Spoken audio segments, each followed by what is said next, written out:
أعوذ بالله من الشيطان الرجيم. بسم الله الرحمن الرحيم. ليشهدوا منافع لهم ويذكروا اسم الله في أيام معلومات على ما رزقهم من بهيمة الأنعام فكلوا منها وأطعموا البائس الفقير ثم ليقضوا تفثهم وليوفوا نذورهم وليطوفوا بالبيت العتيق. السلام عليكم ورحمة الله وبركاته. ഖുർആൻ പദം 1075 ദിവസത്തിലേക്ക് എല്ലാവരെയും ഹാർദമായി സ്വാഗതം ചെയ്യുന്നു. സൂറത്തുൽ ഹജ്ജിലെ 28-29 ആയത്തുകളാണ് ഇന്ന് പഠന വിധേയമാക്കുന്നത്. ക്ലാസ് ആരംഭിക്കുന്നതിനായി ആദരണീയനായ ഡോക്ടർ എ.ഐ. വിലായത്തുള്ള സാഹിബിനെ ക്ഷണിക്കുന്നു. അസ്സലാമു അലൈക്കും വറഹ്മത്തുള്ളാഹി വബറകാതുഹു. അഊദു ബില്ലാഹി മിനശ് ശൈത്വാനിർ റജീം. ബിസ്മില്ലാഹിർ റഹ്മാനിർ റഹീം. ലിയശ്ഹദൂ മനാഫിഅ ലഹും വയദ്കുറു ഇസ്മല്ലാഹി ഫീ അയ്യാമിൻ മഅലൂമാത്തി അലാ മാ റസഖഹും മിൻ ബഹീമത്തിൽ അൻആം فكلوا منها وأطعموا البائس الفقير ثم ليقضوا تفثهم وليوفوا نذورهم وليطوفوا بالبيت العتيق. صدق الله العلي العظيم. സൂറത്തുൽ ഹജ്ജിലെ 28-29 ആയത്തുകളാണ് ഞാൻ നിങ്ങളെ കേൾപ്പിച്ചിട്ടുള്ളത്. ഇന്നലെ നമ്മൾ 26-27 ആയത്തുകൾ പഠന വിധേയമാക്കുകയുണ്ടായതാണ്. ഹജ്ജുമായി ബന്ധപ്പെട്ടുകൊണ്ടുള്ള അല്ലെങ്കിൽ മസ്ജിദുൽ ഹറാമും മസ്ജിദുൽ ഹറാമിലേക്കുള്ള യാത്രയും ഒക്കെയായി ബന്ധപ്പെട്ടുകൊണ്ടുള്ള വിഷയങ്ങളാണ് നമ്മൾ വായിക്കുന്ന ഭാഗത്ത് ഇതിനകം വന്നു കഴിഞ്ഞിട്ടുള്ളത്. ഇബ്രാഹിം അലൈഹിസ്സലാമിന് കഅബയുടെ സ്ഥാനം അല്ലാഹു നിർണയിച്ചു കൊടുത്ത കാര്യം പ്രത്യേകം സ്മരണീയമാണ് എന്ന് പറഞ്ഞുകൊണ്ട് അല്ലാഹു ചില കാര്യങ്ങൾ വെളിപ്പെടുത്തുകയുണ്ടായി. അല്ലാഹുവിനോടൊപ്പം മറ്റാരെയും പങ്കാളികളാക്കുന്നതിലേക്ക് നിങ്ങൾ തെന്നി വഴുതി പോകരുത്. ത്വാഇഫുകൾക്കും ഖായിമുകൾക്കും റുക്കാഇനും സുജൂദിനും ഒക്കെ വേണ്ടി മസ്ജിദുൽ ഹറാമിനെ ശുദ്ധീകരിച്ചു വെക്കണം എന്നീ നിർദ്ദേശങ്ങൾ നൽകിക്കൊണ്ടാണ് ഇബ്രാഹിം അലൈഹിസ്സലാമിന് അള്ളാഹു ഈ മക്കാനുൽ ബൈത്ത് നിർണയിച്ചു കൊടുത്തത്, കാണിച്ചു കൊടുത്തത്. അവിടെയാണ് ഭൂമുഖത്ത് ആദ്യമായി അള്ളാഹുവുമായുള്ള ആ ബന്ധം നിലനിർത്തുന്നതിന് വേണ്ടിയുള്ള ഇബാദത്ത് നിർവഹിക്കാൻ മനുഷ്യർക്കായി ആദ്യമായിട്ട് ഒരു ഭവനം പണിയപ്പെടുകയുണ്ടായത്. ആ ഭവനത്തിന്റെ പുനരുദ്ധാരണമാണ്, പുനർനിർമ്മിതിയാണ് ഇബ്രാഹിം അലൈഹി ഇസ്ലാം നിർവഹിക്കാൻ വേണ്ടി ഇവിടെ അള്ളാഹു അദ്ദേഹത്തിന് ആ സ്ഥാനം നിർണയിച്ച് കാണിച്ചു കൊടുക്കുകയൊക്കെ ചെയ്തിട്ടുള്ളത്. അപ്പോ അതുമായി ബന്ധപ്പെട്ടുകൊണ്ട് ഒത്തിരി കാര്യങ്ങൾ നമ്മൾ മനസ്സിലാക്കുകയുണ്ടായി. ഹറം പ്രദേശം വളരെ പവിത്രമാണ്, പാവനമാണ്. ഹറം ലോകത്തെ മുഴുവനും വിശ്വാസികൾക്കുമായിട്ട് അള്ളാഹുവിന്റെ പാതയിൽ നിലകൊള്ളാൻ സന്നദ്ധരായ മുഴുവൻ ആളുകൾക്കുമായിട്ട് അള്ളാഹു വഖഫ് ചെയ്തിട്ടുള്ളതാണ്. അത് മസ്ജിദുൽ ഹറാമിന്റെ ഇടമായാലും വിശാലമായ ഹറമു മക്ക എന്ന് പറയുന്ന ആ പവിത്രമായ ഭൂപ്രദേശമായാലും അത് അത്രയും തന്നെ ഈ ഒരു ആവശ്യത്തിന് വേണ്ടി അള്ളാഹു മനുഷ്യകുലത്തിലെ സത്യപാത പിന്തുടരുന്നവർക്കായിട്ട് വഖഫ് ചെയ്ത കാര്യമാണ് സൂചിപ്പിക്കപ്പെടുകയുണ്ടായ കാര്യങ്ങളിൽ പ്രധാനപ്പെട്ട ഒന്ന്. മസ്ജിദുൽ ഇഹ്റാമിലേക്കുള്ള ആളുകളുടെ യാത്രയെ തടയുന്നവര്, സത്യമാർഗത്തിലേക്ക് ആളുകൾ വരുന്നതിനെ വിലക്കുന്നവര്, ഇവരൊക്കെ തന്നെ കഠിനമായ ശിക്ഷ ഏറ്റുവാങ്ങേണ്ടി വരും എന്ന കാര്യവും അള്ളാഹു സൂചിപ്പിക്കുകയുണ്ടായിട്ടുണ്ട്. ജനങ്ങൾക്കിടയിൽ ഹജ്ജിനെ അറിയിച്ചുകൊണ്ട് വിളംബരം ചെയ്യാനും അതിനോട് പ്രതികരിച്ചുകൊണ്ട് അവര് നടന്നും വളരെ വിദൂര ദിക്കുകളിൽ നിന്ന് ക്ഷീണിച്ച് ആവശ്യമായ അവസ്ഥയിലുള്ള ഒട്ടകങ്ങളുടെ മേൽ സവാരി ചെയ്തുകൊണ്ടൊക്കെ വളരെ വിദൂരമായ ദിക്കുകളിൽ നിന്ന് വരെ നിന്റെ അടുക്കലേക്ക് അവര് ഹജ്ജ് നിർവഹിക്കാനായിട്ട് വരും എന്നാണ് അള്ളാഹു ഇവിടെ പറഞ്ഞു വെച്ചിട്ടുള്ളത്. മനുഷ്യ ചരിത്രത്തോളം, മനുഷ്യന്റെ ഉത്ഭവത്തോളം ചെന്ന് നിൽക്കുന്നതാണ് ഈ ഹജ്ജുമായി ബന്ധപ്പെട്ടുകൊണ്ടുള്ള ഈ ഒത്തുചേരലിന്റെ ദർശനം. ആദ്യ മനുഷ്യൻ ആദം അലൈഹിസ്സലാമും അദ്ദേഹത്തിന്റെ പത്നി ഹവ്വ റളിയല്ലാഹു അൻഹയും അവരുടെ സന്താനങ്ങളും അവരുടെ സന്താന പരമ്പരയിൽപ്പെട്ട പിന്നീട് വന്ന ആളുകളും ഒക്കെ മനുഷ്യ ചരിത്രത്തിന്റെ തുടക്കത്തില് താമസിച്ചിരുന്ന ഭൂപ്രദേശം, ആ ഭൂപ്രദേശത്ത് നിന്ന് ആളുകൾ ലോകത്തിന്റെ പല ഭാഗങ്ങളിലേക്കായിട്ട് പല കാരണങ്ങളാൽ നീങ്ങിപ്പോവുകയാണ്. പലയിടങ്ങളില് ജനവാസം ആരംഭിക്കുന്നു. പുതിയ സാങ്കേതിക വിദ്യ അക്കാലത്ത് രൂപപ്പെട്ടു വന്ന കപ്പൽ നിർമ്മാണം പോലെയുള്ള മുന്നേറ്റങ്ങൾ മനുഷ്യന്റെ വിദൂര ദിക്കുകളിലേക്കുള്ള സഞ്ചാരത്തിനെയും അകന്ന ഇടങ്ങളിൽ പോയി താമസമാക്കുന്നതിനുമൊക്കെ സൗകര്യമായി മാറുന്ന ഒരു കാഴ്ചയും നമ്മൾ കാണുകയുണ്ടായതാണ്. ചരിത്രത്തില് വിശുദ്ധ ഖുർആന്റെ സൂചനയിൽ നിന്ന് മനസ്സിലാക്കാൻ പറ്റുന്നത് നൂഹ് അലൈഹിസ്സലാമിന്റെ കാലത്ത് നടന്ന പ്രളയം വരെ മനുഷ്യരൊരൊറ്റ ഉമ്മത്തായിട്ടാണ്, ഒരു വിശാലമായ പ്രദേശത്താണ് അവര് കഴിഞ്ഞിരുന്നത്.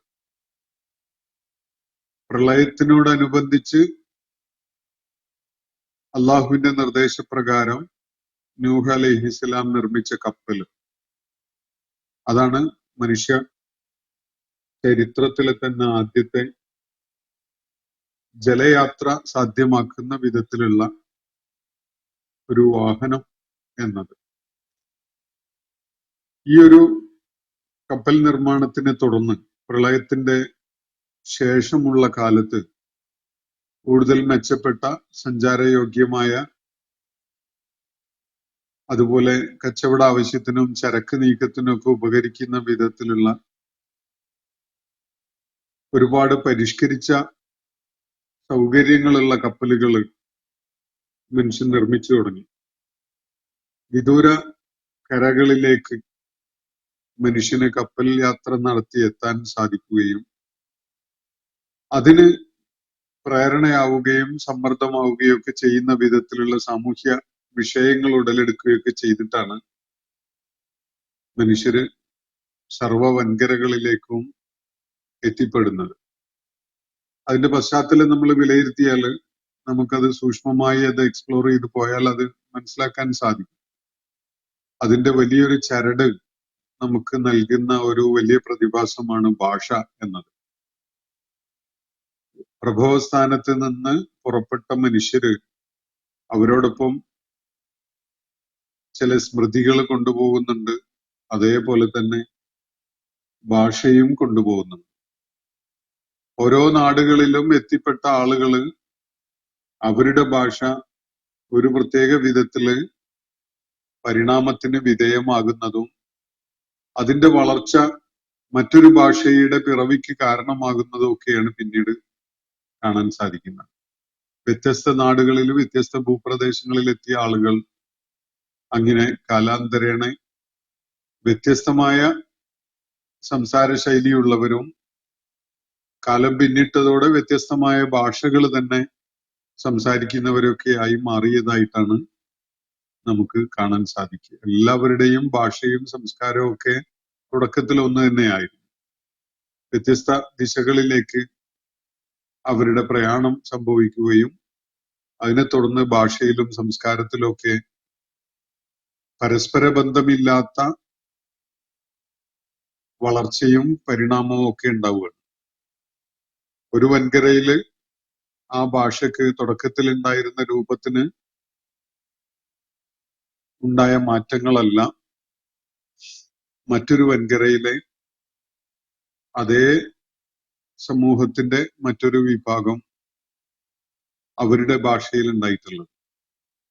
അപ്പൊ ഭാഷ വൈവിധ്യമുള്ളതായി മാറിയത് നമുക്ക് മനുഷ്യന്റെ ചലനത്തെയും പ്രയാണത്തെയും ഒക്കെ അടയാളപ്പെടുത്തുന്ന ഏറ്റവും ശക്തമായ ഏറ്റവും ഫലപ്രദമായ ഒരു എവിഡൻസ് ആയിട്ട് നമ്മുടെ മുന്നിലുണ്ട്. മൂലഭാഷയിൽ നിന്ന് ആദ്യത്തെ ഭാഷയിൽ നിന്ന് വ്യത്യസ്തങ്ങളായ ഭാഷകളിലേക്ക് മനുഷ്യരുടെ പ്രയാണം സംഭവിക്കുന്നത് നൂറ്റാണ്ടുകളിലൂടെയാണ്, സഹസ്രാബ്ദങ്ങളിലൂടെയാണ്. ഈ മാറ്റങ്ങള് നമുക്ക് സംസ്കാരത്തിലും നാഗരികതയിലൊക്കെ പ്രകടമായിട്ട് കാണാൻ കഴിയും. അപ്പോ ഒരേ പിതാവിന്റെയും മാതാവിന്റെയും മക്കളാണ്, അവരുടെ പിന്മുറക്കാരാണ് ലോകത്തിന്റെ പല ഭാഗങ്ങളിലേക്കായിട്ട് മാറി താമസിക്കുന്നതും വ്യത്യസ്ത സംസ്കാരങ്ങളും ഭാഷയും ഒക്കെ ഉള്ളവരൊക്കെ ആയിട്ട് മാറുന്നത്. ഇങ്ങനെ ഒരു പ്രക്രിയ മനുഷ്യ സമൂഹത്തിന് ഉണ്ടാവുന്നത് നൂഹ് അലൈഹിസ്സലാമിന്റെ കാലത്തെ പ്രളയത്തെ അതിജീവിക്കുന്നതിനായിട്ട് അള്ളാഹുവിന്റെ നിർദ്ദേശപ്രകാരം നിർമ്മിക്കപ്പെട്ട കപ്പലിന് ആ സാങ്കേതിക സൗകര്യത്തെ പിന്നീട് വളരെയേറെ വികസിപ്പിച്ചെടുത്തതിന്റെ ഫലമായിട്ട് കൂടിയാണ്. അങ്ങനെ ഒരു ചരിത്രഘട്ടം പിന്നിട്ട് നൂറ്റാണ്ടുകൾ തന്നെ കഴിയുന്നതോടുകൂടി ഈ വിവിധ ഭൂപ്രദേശങ്ങളിലേക്ക് പോയ കാര്യങ്ങളൊക്കെ അതാത് പ്രദേശങ്ങളിലുള്ള സമൂഹങ്ങളും അവരുടെ പിന്മുറക്കാരും ഒക്കെ മറന്നുപോവുകയാണ്. എല്ലാ സംസ്കൃതിയിലും കോമൺ ആയിട്ട് കാണാൻ കഴിയുന്ന ഒരു സംഗതി ഒരു പ്രളയസ്മൃതിയാണ്. പണ്ടെന്നോ കാലത്ത് ഒരു പ്രളയം ലോകത്തെ മിക്കവാറും പ്രദേശങ്ങളെയൊക്കെ സ്പർശിച്ചുകൊണ്ടുള്ള ഒരു പ്രളയം ഉണ്ടായതും അതുപോലെ ആ പ്രളയത്തിൽ നിന്ന് മനുഷ്യരാശിയെ രക്ഷിക്കാൻ വേണ്ടി ഒരു കപ്പൽ നിർമ്മിക്കപ്പെട്ടതും വളരെ കുറഞ്ഞ ആളുകള് അതില് രക്ഷപ്പെടുത്തപ്പെട്ടതും ഒക്കെ ആയിട്ടുള്ള കാര്യങ്ങൾ എല്ലാ സംസ്കൃതിയുടെയും സ്മൃതികളില് നമുക്ക് കാണാൻ സാധിക്കും. പറഞ്ഞു വന്നതിന്റെ ചുരുക്കം നൂഹ് അലൈഹിസ്സലാമിന്റെ കാലശേഷമാണ് മനുഷ്യ സമൂഹം വിവിധ ഭൂഖണ്ഡങ്ങളിലേക്ക് കുടിയേറി പാർക്കുന്നത്. അങ്ങനെ ലോകത്തിലെ എല്ലാ വൻകരകളിലും മനുഷ്യ സാന്നിധ്യം ഉണ്ടായ, അല്ലെങ്കിൽ ഏകദേശമൊക്കെ എല്ലാ വൻകരകളിലും മനുഷ്യ സാന്നിധ്യം ഉണ്ടായ ഒരു ഘട്ടത്തിലാണ് അള്ളാഹു വളരെ ചരിത്ര പ്രാധാന്യമുള്ള ഒരു ദൗത്യം ഇബ്രാഹിം അലൈഹിസ്ലാമിനെ ചുമതലപ്പെടുത്തുന്നത്. ഇബ്രാഹിം അലൈഹിസ്ലാമിനെ ഇന്നി ജഅലുക ലിന്നാസി ഇമാമ എന്നാണ് അള്ളാഹു പരാമർശിച്ചുകൊണ്ട് പറയുന്നത്. താങ്കളെ നാം മുഴുവൻ ജനങ്ങൾക്കുമുള്ള മാതൃകയും നായകനും ഒക്കെയാക്കി നിശ്ചയിക്കുകയാണ്, ഇമാമാക്കി നിശ്ചയിക്കുകയാണ്.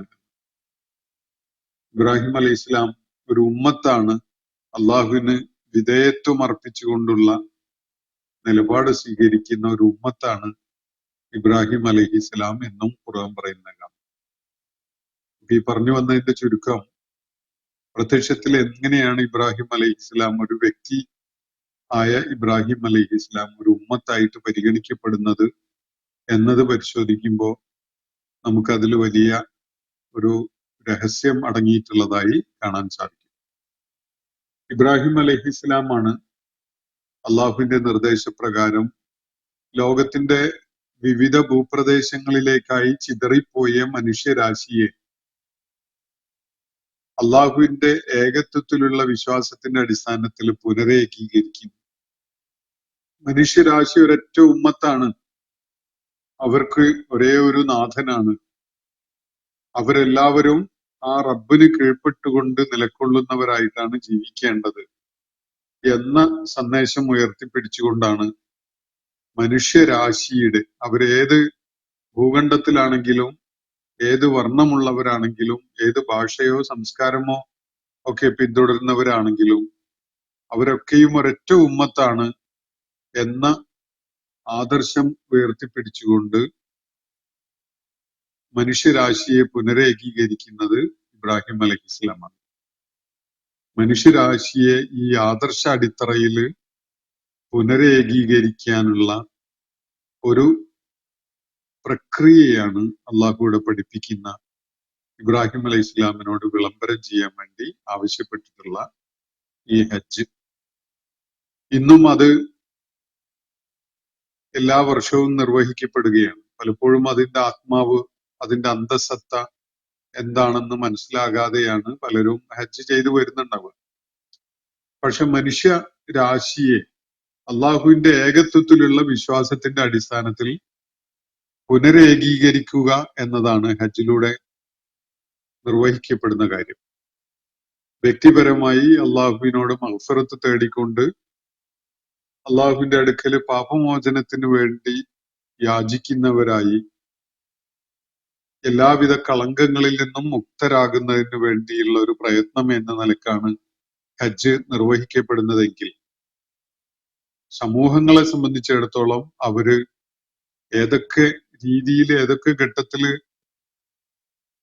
പിഴച്ച വഴികളിലേക്ക് പോയിട്ടുണ്ടെങ്കിലും അവരൊക്കെയും തിരികെ വരേണ്ടത് അള്ളാഹുവിന്റെ ഏകത്വത്തിലുള്ള വിശ്വാസത്തിനെ അടിസ്ഥാനപ്പെടുത്തിക്കൊണ്ട് ഈ തൗഹീദിന്റെ തറവാട്ടിലേക്കാണ് എന്നതാണ് ഹജ്ജിലൂടെ ബോധ്യപ്പെടുത്തപ്പെടുന്ന കാര്യം. മനുഷ്യരെല്ലാവരും ഒന്നാണ്. ഒരു വാപ്പായുടെയും ഒരു ഉമ്മായുടെയും മക്കളാണ്.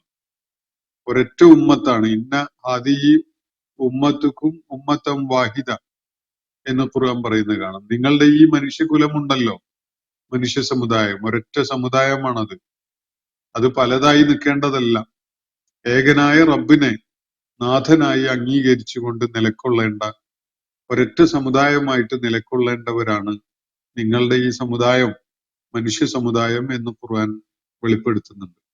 ഇത് പ്രയോഗത്തില് കാണിച്ചു കൊടുക്കുകയാണ് ഇബ്രാഹിം അലൈഹിസ്സലാം ഈ ആദി ഭവനം പുനരുദ്ധരിച്ചുകൊണ്ട് അങ്ങോട്ട് അള്ളാഹുവിന്റെ ഈ ബൈത്തുല്ലാഹിലേക്ക് സന്ദർശകരായിട്ട് വരണം എന്ന്, തറവാട്ടിലേക്ക് നിങ്ങൾ എല്ലാവരും സന്ദർശകരായിട്ട് വരണം എന്ന് വിളംബരം ചെയ്തുകൊണ്ട് ഇബ്രാഹിം അലൈഹി സ്വലാം നിർവഹിക്കുന്നത്. ഇതാണ് തറവാട്. മനുഷ്യ സമൂഹത്തിന്റെ ഉത്ഭവം, പ്രഭവസ്ഥാനം, അവരുടെ ആദ്യ സംഗമ ഭൂമി അത് ഇവിടെയാണ്. ഇങ്ങോട്ട് ഈ സമൂഹത്തിലേക്ക്, ഈ സംസ്കാരത്തിലേക്ക്, ഈ ജനവിഭാഗത്തോട് കൈകോർക്കുന്ന വിധത്തിൽ നിങ്ങൾ സന്ദർശകരായിട്ട് ഇങ്ങോട്ട് വരണം. അതിനുള്ള ഒരു നിബന്ധനയായിട്ട് അള്ളാഹു വെച്ചിട്ടുള്ളത് അള്ളാഹുവിന്റെ ഏകത്വത്തെ, റബ്ബായിട്ട് ഏകനായ അള്ളാഹുവേ ഉള്ളൂ എന്ന കാര്യത്തെ അംഗീകരിക്കുകയും അവന് വിധേയപ്പെടുകയും ചെയ്യുക എന്നതാണ്. അള്ളാഹുവിനെ റബ്ബായിട്ട് അംഗീകരിക്കുകയും അള്ളാഹുവിന്റെ അബദായിട്ട് നമ്മൾ സ്വയം നിലക്കൊള്ളുകയും ചെയ്യുക എന്ന ഒരു പ്രക്രിയയിലൂടെ മാത്രമേ മനുഷ്യ സമൂഹത്തെ പുനരേകീകരിക്കാൻ സാധിക്കുകയുള്ളൂ. ലോകത്ത് പല പ്ലാറ്റ്ഫോമുകളിലും അന്തർദേശീയ സമിതികളിലും ഒക്കെ മനുഷ്യ ഐക്യത്തെക്കുറിച്ച്, മാനവ ഐക്യത്തെക്കുറിച്ച് സംസാരിക്കുന്നുണ്ടാവും ആളുകൾ. ഘോരഘോരം അതിനെക്കുറിച്ച് പ്രസംഗിക്കുന്നുണ്ടാവും. പക്ഷെ അവർക്ക് അറിയില്ല മാനവ ഐക്യത്തിനുള്ള ഒരേ ഒരു വഴി എന്താണ് എന്നത്. ഒരേ ഒരു വഴിയേ ഉള്ളത്. മാനവ ഐക്യത്തിന് രക്തദാനം, മാനവ ഐക്യത്തിന് മിശ്രവിവാഹം, മാനവ ഐക്യത്തിന് അതുപോലെ വേറെ പലതും ആളുകൾ പറയുന്നുണ്ടാകും. പക്ഷെ ഇതൊന്നുമല്ല മാനവ ഐക്യം ഉണ്ടാക്കുന്നത്. ഒരു തിരിച്ചറിവാണ്. മനുഷ്യരൊക്കെയും തന്നെ ഒരു പിതാവിന്റെയും മാതാവിന്റെയും മക്കളാണ്, അവരുടെ പിന്മുറക്കാരാണ്. എല്ലാവരും തന്നെ ഏകനായ റബ്ബ് സൃഷ്ടിച്ച അവന്റെ അടിയാറുകളാണ്, അവന്റെ ഇബാദുകളാണ്. ഈ കാര്യം അംഗീകരിച്ചുകൊണ്ട്, അത് തിരിച്ചറിഞ്ഞുകൊണ്ട്, അത് ഉൾക്കൊണ്ടുകൊണ്ട് നിലകൊള്ളുക എന്നതാണ് മാനവ ഐക്യം നേടുന്നതിന്, മനുഷ്യ സാഹോദര്യം പുനഃസ്ഥാപിക്കുന്നതിനുള്ള ഒരേ ഒരു വഴി എന്നത് മനസ്സിലാക്കാതെയാണ് ലോകത്ത് അത്തരം പ്ലാറ്റ്ഫോമുകളും സമിതികളും ഉച്ചകോടികളും ഒക്കെ അരങ്ങേറാറുള്ളത്. എന്നാൽ ഇബ്രാഹിം അലൈഹി ഇസ്ലാമിനെ ജനതതികളുടെ നായകനായിട്ട്, ഇമാമായിട്ട് നിശ്ചയിച്ചുകൊണ്ട് ഈ പ്രക്രിയക്ക് തുടക്കമിടാനാണ് അള്ളാഹു ചുമതലപ്പെടുത്തുന്നത്. അതാണ് ഹജ്ജ്. മാനവൈക്യത്തിന്റെ, മനുഷ്യ സമൂഹം ഒരൊറ്റ കുടുംബമാണ്, ഒരൊറ്റ സമുദായമാണ്, ഒരൊറ്റ കുലമാണ്, അവർക്ക് ഒരേ ഒരു റബ്ബേ ഉള്ളൂ. ഈ കാര്യം ബോധ്യപ്പെട്ടുകൊണ്ട് മനുഷ്യർക്കിടയിലുള്ള എല്ലാ ഭിന്നതകളെയും അവസാനിപ്പിക്കാൻ അള്ളാഹു കാണിച്ചു കൊടുത്ത മാർഗമാണ് ഇബ്രാഹിം അലൈഹി ഇസ്ലാമിന് ഈ ഹജ്ജ് എന്നത്. പല ഭാഷകളും സംസാരിക്കുന്നവരായിരിക്കും, പല ശീലങ്ങളും സംസ്കാരങ്ങളും വേഷവിധാനങ്ങളും ഭക്ഷണ രീതികളും ഒക്കെ ഉള്ളവരായിരിക്കും. പക്ഷെ ഈ ഹറമു മക്കയിൽ എത്തുന്നതോടുകൂടി ഇവരൊക്കെ വളരെ വിസ്മയകരമായ ഒരു സാഹോദര്യത്തിന്റെ സ്നേഹബന്ധത്താൽ കൂട്ടി അടുപ്പിക്കപ്പെടുന്ന ഒരു കാഴ്ച നമ്മൾ കാണുകയാണ്. എല്ലാവരും ഇഹ്റാമിന്റെ വസ്ത്രം അണിഞ്ഞുകൊണ്ട് മക്കയിൽ എത്തുന്നു. അവിടെ അവർക്ക് ജീവിതത്തിൽ ഒരിക്കലും അനുഭവിക്കാൻ സാധിച്ചിട്ടില്ലാത്ത വിധത്തിലുള്ള ഒരു തുല്യത മറ്റുള്ളവരുമായിട്ട് അനുഭവിച്ചറിയാൻ കഴിയുന്നു. ഞാൻ ആരെക്കാളും ഉയർന്നവനല്ല, മറ്റാരേക്കാളും താഴ്ന്നവനുമല്ല എന്നൊരു തിരിച്ചറിവ് നേടുന്നു. അവര് എല്ലാറ്റിലും, യാതൊരു കാര്യത്തിലും ശണ്ട കൂടാതെ, യാതൊരു കാര്യത്തിലും തർക്കത്തിൽ ഏർപ്പെടാതെ, ഒരു അനിഷ്ടവും പരസ്പരം കാണിക്കാതെ അവര് വളരെ സഹവർത്തിത്വത്തോടു കൂടി എല്ലാ കാര്യങ്ങളിലുമുള്ള സഹകരണം കാണിച്ചുകൊണ്ട് അവര് ഏതാനും ദിവസങ്ങൾ അവിടെ പല കർമ്മങ്ങളും നിർവഹിച്ചുകൊണ്ട് കഴിഞ്ഞുകൂടുന്നു. അതിനെ നിയന്ത്രിക്കാൻ, ആ കർമ്മത്തിന്റെ ഒഴുക്കിനെ നിയന്ത്രിക്കാനോ ഇടപെടാനോ ഒന്നും സംവിധാനമില്ല. ചില വോളണ്ടിയേഴ്സ് ഒക്കെ അവിടെയും ഇവിടെയൊക്കെ ഉണ്ടാകും എന്നത് ഒഴിച്ചു നിർത്തിയാൽ അതും ഹജ്ജിന്റെ ഒരു അനിവാര്യതയൊന്നുമല്ല. അത് ഹജ്ജ് കൂടുതൽ പ്രശ്ന സങ്കീർണമാവാതിരിക്കാൻ വേണ്ടി അവിടുത്തെ ഭരണനിർവഹണം നടത്തുന്ന കൂട്ടര് അതിനൊരു സൗകര്യം ഒരുക്കി എന്നതേ ഉള്ളൂ. പക്ഷെ ഹജ്ജിന്റെ ഭാഗമൊന്നുമല്ല അതില്ലെങ്കിൽ പോലും ഹജ്ജ് വളരെ സുഗമമായിട്ട് തന്നെ നടക്കേണ്ടതാണ്, നടക്കും. അതാണ് ഹജ്ജിന്റെ സ്പിരിറ്റ്. ഹജ്ജിനെ ഇഹ്റാം ചെയ്ത് വരുന്ന ആളുകൾ പിന്നെ തർക്കത്തിൽ ഏർപ്പെടരുത്, അതുപോലെ റഫസ് പാടില്ല, അങ്ങനെ പല സംഗതികളും അള്ളാഹു വിശുദ്ധ ഖുർആനിൽ നിർദ്ദേശിക്കുന്നുണ്ട്. ആ മര്യാദകൾ പാലിക്കുന്നവരായിക്കൊണ്ട് ഹജ്ജിന് എത്തുന്ന ആളുകൾ അവർക്കിടയിൽ സ്വാഭാവികമായിട്ടും പുലരുന്ന ഒരു സ്നേഹവും സൗഹാർദ്ദവും സാഹോദര്യവും ഒക്കെ ഉണ്ട്. ഇതിലൂടെയാണ് മാനവരാശിയുടെ ഐക്യപ്പെടൽ സാധ്യമാവുക എന്ന ഒരു സന്ദേശമാണ് ഇബ്രാഹിം അലൈഹി ഇസ്ലാം മുഖേന അള്ളാഹു ഇത് നടപ്പിലാക്കുമ്പോൾ ലോക മനുഷ്യ സമൂഹത്തിന്റെ മുന്നിലായിട്ട് അവതരിപ്പിക്കപ്പെടുന്നത്.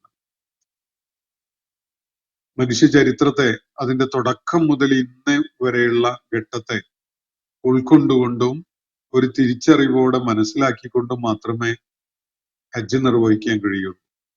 ലോകത്തെ വിവിധ പ്രദേശങ്ങളിൽ നിന്ന് വരുന്ന ആളുകള്, വ്യത്യസ്തമായ മത, സാംസ്കാരിക, ദാർശനിക പശ്ചാത്തലങ്ങളിൽ നിന്ന് വരുന്നവര് അത്തരം മത, സാംസ്കാരിക, ദാർശനിക വൈജാത്യങ്ങളെ കൈയൊഴിയേണ്ടതും അള്ളാഹുവിന്റെ ഏകത്വത്തിന്റെ അടിസ്ഥാനത്തിലുള്ള ദൈവിക മാർഗദർശനം ഉൾക്കൊണ്ടുകൊണ്ട് ഐക്യപ്പെടേണ്ടതും എങ്ങനെയാണ് എന്നത് തിരിച്ചറിയാണ് മക്കയിലെ ഹജ്ജിന്റെ സന്ദർഭത്തിൽ.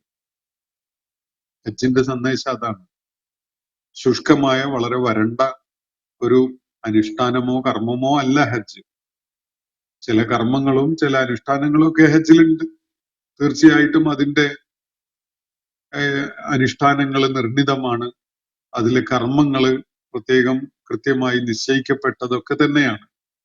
പക്ഷെ ഈ ആത്മാവ് ഉൾക്കൊള്ളാതെ ഈ കർമ്മങ്ങൾ ചെയ്യുമ്പോൾ അത് അന്തസാരശൂന്യമായ ഒരു കർമ്മമായിട്ട് മാറും എന്നതാണ് വസ്തുത. തിരിച്ചറിവാണ് അതിൽ ഏറ്റവും പ്രധാനമായിട്ടുള്ളത്. അപ്പൊ ഈ ഒരു സംഗതിയാണ് മനുഷ്യകുലം ഒരൊറ്റ സമുദായമാണ്. അവരുടെ ആദി പിതാവും ആദി മാതാവും എല്ലാവരുടേതും ഒന്ന് തന്നെയാണ്. അവർക്ക് ഒരേ ഒരു നാഥനാണുള്ളത്. അവരൊരു ഉമ്മത്തായിട്ട് സ്നേഹത്തോടെയും സാഹോദര്യത്തോടെയും തങ്ങളുടെ റബ്ബിനെ ഉൾക്കൊണ്ടുകൊണ്ട് അംഗീകരിച്ചുകൊണ്ട് ജീവിക്കേണ്ടവരാണ് എന്ന ഒരു സന്ദേശമാണ് ഹജ്ജ് പകർന്നു നൽകുന്നത്. അവരിൽ ആർക്കും ഒരു മേന്മയുമില്ല. അള്ളാഹുമായുള്ള ബന്ധം എത്രത്തോളം ഊഷ്മളമാക്കുന്നുവോ ഓരോരുത്തരും, അതാണ് മാനദണ്ഡം. ഇല്ലാ ബി തഖ്വ എന്നാണ്. തഖ്വ എത്രത്തോളം ഓരോരുത്തരും കൈവരിക്കുന്നു എന്നതാണ് ഔന്നത്യത്തിനുള്ള മാനദണ്ഡമായിട്ട് അള്ളാഹു വെച്ചിട്ടുള്ളത്. അതല്ലാതെ വില കൂടിയ വസ്ത്രങ്ങൾ ധരിക്കുന്നത് ആരാണ്? സിംഹാസനത്തിൽ ഇരിക്കുന്നവൻ ആരാണ്? അതുപോലെ അധികാരത്തിന്റെ പല പദവികളും അലങ്കരിക്കുന്നത് ആരാണ്? അതുപോലെ ജീവിതത്തിൽ നേടാൻ പറ്റിയിട്ടുള്ള ഉയർച്ചകൾ, വലിയ ഉയർന്ന വിദ്യാഭ്യാസം, അതുപോലെ വലിയ സമ്പത്ത്, അതുപോലെ വലിയ വീടുകള്, ഇങ്ങനെ പലതും നേടി എന്നതിന്റെ പേരിലൊന്നും ആർക്കും തന്നെ ഒരു ഔന്നത്യവുമില്ല. എല്ലാവരും രണ്ട് കഷ്ണം തുണി ധരിച്ചുകൊണ്ടാണ് വരുന്നത്. മേൽഭാഗത്തേക്ക് ഒരു കഷ്ണവും കീഴ്ഭാഗത്തേക്ക് ഒരു കഷ്ണവും. ഈ രണ്ട് തുണികളാണ് അവർക്ക് ധരിക്കാനുള്ളത്. ഭാഷയോ സംസ്കാരമോ ദേശീയതയോ വർണ്ണമോ ഒന്നും തന്നെ ഒരു വ്യത്യാസവും അവർക്കിടയിൽ സൃഷ്ടിക്കുന്നില്ല. ആർക്കും കൂടുതലായിട്ട് വല്ല ഔന്നത്യമോ അല്ലെങ്കിൽ ആർക്കെങ്കിലും വല്ല അധമത്വമോ ഏറ്റുവാങ്ങേണ്ടി വരാത്ത വിധത്തിലുള്ള ഒരു പ്രക്രിയയാണ് ഹജ്ജ്. എല്ലാവരും അള്ളാഹുവിന്റെ മുന്നിൽ തുല്യരാണ്. മഹ്ശറില് സകല മനുഷ്യരും ഒരുമിച്ച് കൂടുന്ന ഒരു സന്ദർഭം വരാനിരിക്കുന്നുണ്ട്. അത് ഓർമ്മപ്പെടുത്തുന്ന, അതിനെക്കുറിച്ചൊരു മുൻധാരണ ഉണ്ടാക്കുന്ന ഒരു ഒത്തുചേരലാണ് ഇവിടെ. ഈ ഒത്തുചേരലില് ഓരോരുത്തരും അവരുടെ റബ്ബിനെ വിളിച്ചുകൊണ്ടിരിക്കുകയാണ്. എല്ലാവരും അവർക്ക് സഹോദരന്മാരാണ്. എന്നിട്ട് ഓരോരുത്തരും തങ്ങളുടെ റബ്ബിനെ വിളിച്ചുകൊണ്ടിരിക്കുന്നതാണ് ആ ഹജ്ജിന്റെ ഏറ്റവും ശ്രദ്ധേയമായ ഒരു വശം തന്നെ. അപ്പോ ഹജ്ജിന്റെ ഓരോ കർമ്മത്തിനും പ്രതീകാത്മകവും ചരിത്രപരവുമായിട്ടുള്ള പ്രാധാന്യമുണ്ട് എന്നത് നമുക്ക് അതിനെ സൂക്ഷ്മമായി പരിശോധിക്കുമ്പോൾ കാണാൻ കഴിയും. അപ്പോ ഇങ്ങനെയുള്ള ചരിത്രപരമായ മനുഷ്യ സമുദായത്തിന്റെ ഒത്തൊരുമ പുനരാവിഷ്കരിക്കുന്ന ഒരു പ്രക്രിയയായിട്ടാണ് ഹജ്ജ് നിർവഹിക്കപ്പെടാൻ വേണ്ടി ആളുകളെ മുഴുവൻ വിളിച്ചു കൂട്ടാൻ ഇബ്രാഹിം അലൈഹി ഇസ്ലാമിന് അല്ലാഹു നിർദ്ദേശം നൽകുകയുണ്ടായിട്ടുള്ളത്. അതാണ് നമ്മൾ പിന്നിട്ട ഭാഗത്ത് വ്യക്തമാക്കപ്പെട്ടത്. ഇന്ന് നമ്മൾ വായിച്ച ആയത്തുകൾ വളരെ സംക്ഷിപ്തമായിട്ട് മാത്രം ഞാനൊന്ന് നിങ്ങളുടെ മുന്നിൽ വെക്കാം. ഇബ്രാഹിം അലൈഹി ഇസ്ലാമിനോട് അള്ളാഹു ജനങ്ങളെ ഹജ്ജിനുള്ള വിളംബരം ജനങ്ങളെ അറിയിക്കാൻ വേണ്ടി, ജനങ്ങളെ കേൾപ്പിക്കാൻ വേണ്ടി അള്ളാഹു നിർദ്ദേശിച്ചല്ലോ. അവര് വളരെ പ്രയാസപ്പെട്ടുകൊണ്ട് തന്നെ നടന്നും ഒട്ടകത്തിന്റെ മേല് സവാരി ചെയ്തും അതിവിദൂരമായ ദേശങ്ങളിൽ നിന്ന് വരെ ആ വിളംബരത്തിന് ഉത്തരം ചെയ്തുകൊണ്ട് ലബ്ബൈക്ക് അല്ലാഹുമ്മ ലബ്ബൈക്ക് എന്ന് പറഞ്ഞുകൊണ്ട് അവരവിടെ ഹജ്ജിനായിട്ട് ഒത്തുചേരും. എന്തിനാണ്? അള്ളാഹു അത് വ്യക്തമാക്കുന്നുണ്ട്. ഈ യശ്ഹദു മനാഫിയ ലഹും, അവർക്കുള്ള മൻഫഅത്തുകളെ കാണുന്നതിനും അതിന് സാക്ഷിയാകുന്നതിനും വേണ്ടിയാണ്.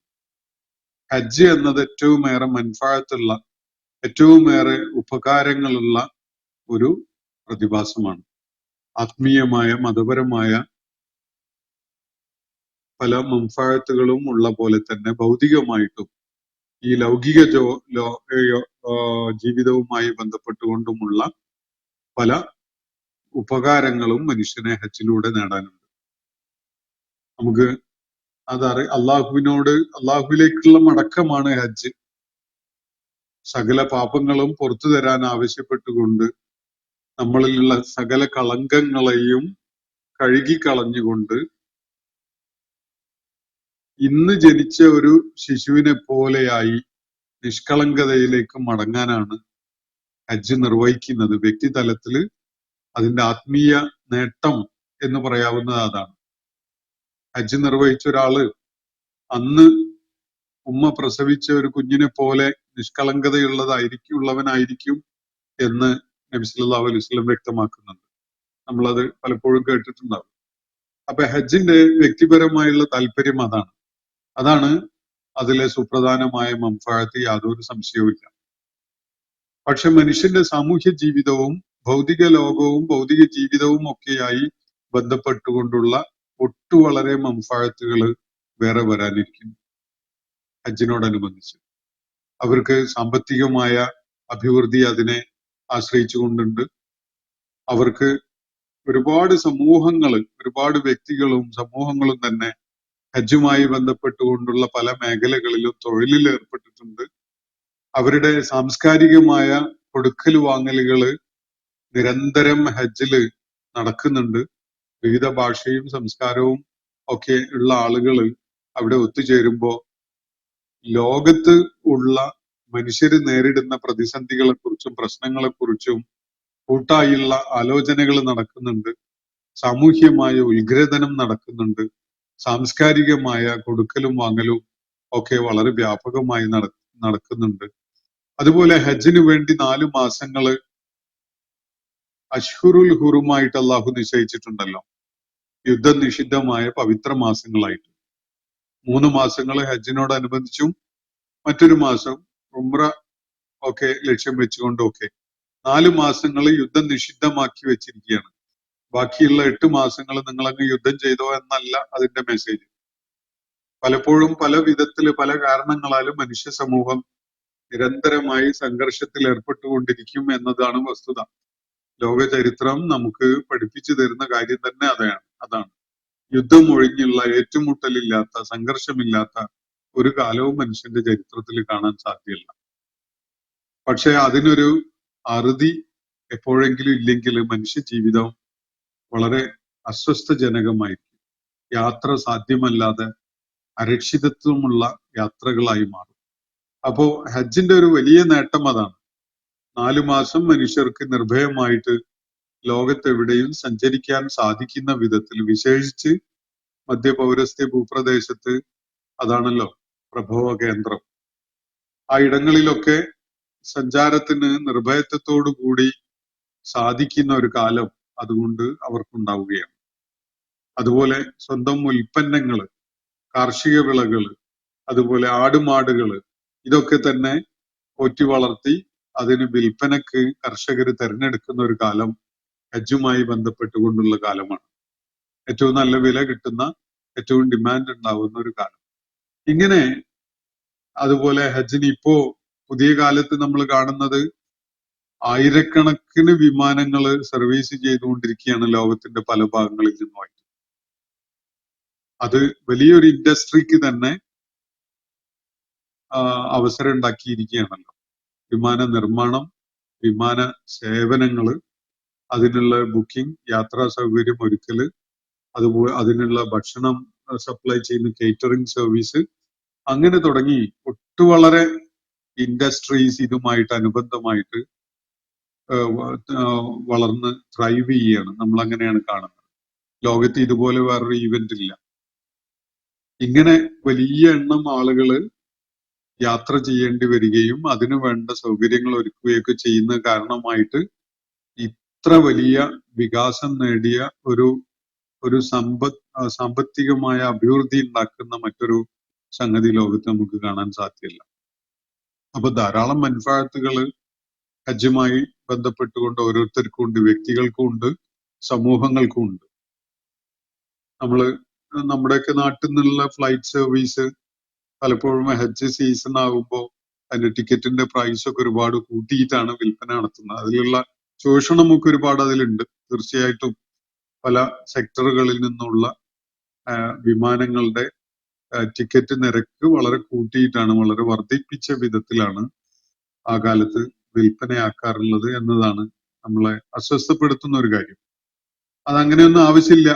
ആളുകൾക്ക് വളരെ ന്യായമായ വിലക്ക് തന്നെ വിമാനയാത്ര സൗകര്യപ്പെടുത്താൻ കഴിയുന്നതാണ്. പക്ഷെ പലപ്പോഴും അതൊരു ചൂഷണത്തിനുള്ള ഒരവസരമായിട്ടാണ് പലരും അത് ഉപയോഗപ്പെടുത്തുന്നുണ്ടാവുക. അതുപോലെ മക്കയില് ഹജ്ജിന് എത്തുന്ന ആളുകളെ ആശ്രയിച്ചുകൊണ്ടുള്ള ഒരുപാട് സാമ്പത്തികമായ ക്രയവിക്രയങ്ങൾ നടക്കേണ്ടതുണ്ട്. എന്നാലേ അത്രയും ആളുകൾക്ക് അവിടെ വന്നു പോകാൻ സാധിക്കുകയുള്ളൂ. അങ്ങനെയുള്ള മൻഫഅത്തുകളുണ്ട്. പലപ്പോഴും കാണാൻ സാധിക്കും ആഫ്രിക്കന്റെ ഉൾപ്രദേശങ്ങളിൽ നിന്നൊക്കെ ഹജ്ജിന് വരുന്ന ആളുകൾ പല വിൽപ്പന ചരക്കുകളുമായിട്ടാണ് വരിക. വലിയ ചാക്ക് കപ്പലണ്ടിയും അതുപോലെയുള്ള സാധനങ്ങളൊക്കെ ആയിട്ട് അവർ വന്നിട്ട് ഹജ്ജിനിടക്ക് പലയിടത്തും റോഡ് വക്കുകളിൽ തെരുവോരങ്ങളിലൊക്കെ അത് വിൽപ്പനക്ക് വെക്കുന്ന കാണാൻ കഴിയും. ഹജ്ജില് അങ്ങനെ അവരുടെ യാത്രക്ക് ആവശ്യമായ പണവും അവരുടെ അതുപോലെ താമസം ഭക്ഷണം പോലെയുള്ള സംഗതികൾക്കുള്ള പണമൊക്കെ പലരും അത്തരം നാടുകളിൽ നിന്ന് വരുന്നവർ കണ്ടെത്തുന്നത് ഇങ്ങനെയുള്ള കച്ചവടം അതിനിടക്ക് ചെയ്തുകൊണ്ടൊക്കെയാണ്. അതിന് ഇസ്ലാമിൽ വിലക്കൊന്നുമില്ല. എന്തായാലും അള്ളാഹു കൂടെ പറയുന്നത് ഈ കാര്യം ഇങ്ങനെ അവര് ഹജ്ജ് നിർവഹിക്കുന്നതിലൂടെ ലിയശ്ഹദു മനാഫിഅ ലഹും, അവർക്കായിട്ടുള്ള എല്ലാ വിധത്തിലുള്ള പ്രയോജനങ്ങളും നേടുന്നതിനും അതിന് സാക്ഷികളാകുന്നതിനും വേണ്ടിയാണ്. അതവര് ഷഹീദ എന്ന് പറഞ്ഞാല് നേടുക എന്നും സാക്ഷിയാവുക എന്നും കാണുക എന്നൊക്കെ ഉള്ള അർത്ഥമുണ്ട്. അപ്പൊ അവർക്കായിട്ട് അള്ളാഹു നിശ്ചയിച്ചിട്ടുള്ള ഈ പ്രയോജനങ്ങൾ അവര് നേടുന്നതിനും അത് കണ്ടെത്തുന്നതിനൊക്കെ വേണ്ടിയാണ്. വയദ്കുറു ഇസ്മല്ലാഹി ഫീ അയ്യാമി മാലൂമാത്ത്, നിർണിതമായ ദിനങ്ങളിൽ അവർ അള്ളാഹുവിന്റെ പേരുച്ചരിക്കാൻ കൂടിയാണ് ഇങ്ങനെ അള്ളാഹു സംവിധാനിച്ചിട്ടുള്ളത്. എന്തിനാണത്? അലാമാ റസഖഹും മിൻ ബഹീമത്തിൽ അൻആം, അള്ളാഹു അവർക്കായിട്ട് നൽകിയിട്ടുള്ള കന്നുകാലികളുടെ മേൽ അള്ളാഹുവിന്റെ പേരുച്ചരിക്കുന്നതിന് വേണ്ടിയാണ്. എന്ന് പറഞ്ഞാൽ അള്ളാഹു നിശ്ചയിച്ച ദിനങ്ങളിലായിട്ട് കന്നുകാലികളെ അള്ളാഹുവിന്റെ പേരുച്ചരിച്ചുകൊണ്ട് ബലി നൽകുന്നതിന്, ബലി അർപ്പിക്കുന്നതിന് വേണ്ടിയാണ് അള്ളാഹു ഇങ്ങനെ ഒരു കാര്യം ഒരുക്കിയിട്ടുള്ളത്. അതുകൂടി അതിന്റെ ഭാഗമാണ്.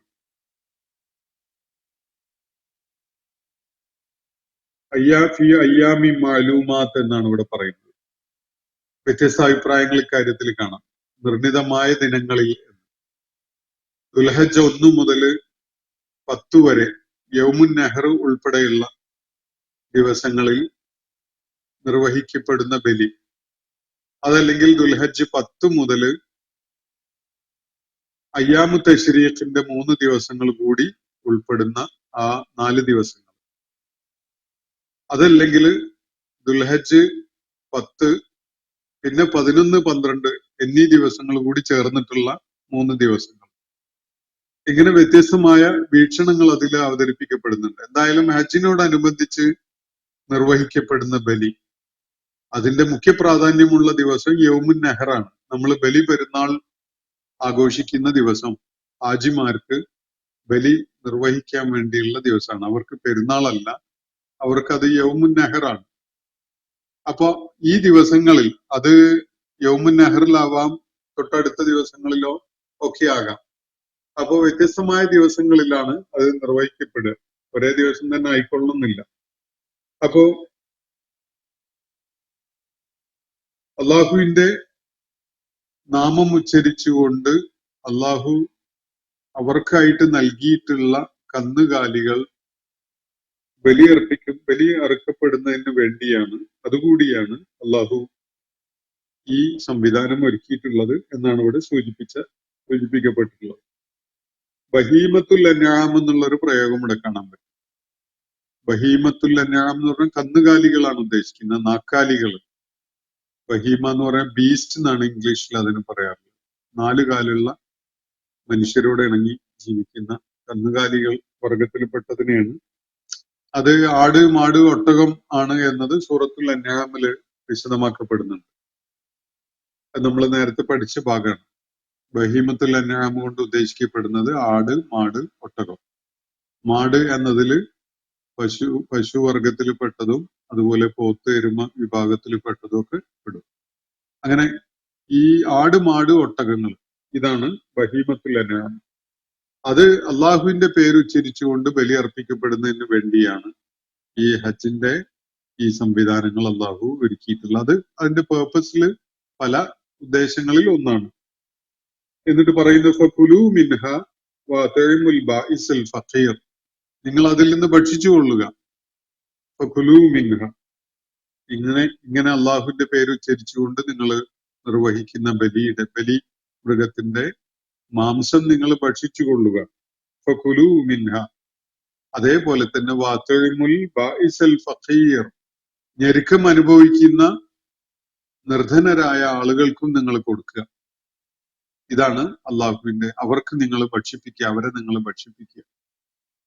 അപ്പോ നമ്മൾ അറുത്ത ബലിമൃഗത്തിന്റെ മാംസം നമ്മൾ തന്നെ ഭക്ഷിക്കുന്നത് പാടില്ലാത്തൊരു കാര്യമാണ് എന്നൊരു വിശ്വാസം ജാഹിലിയ അറബികൾ കൊണ്ടാണ്.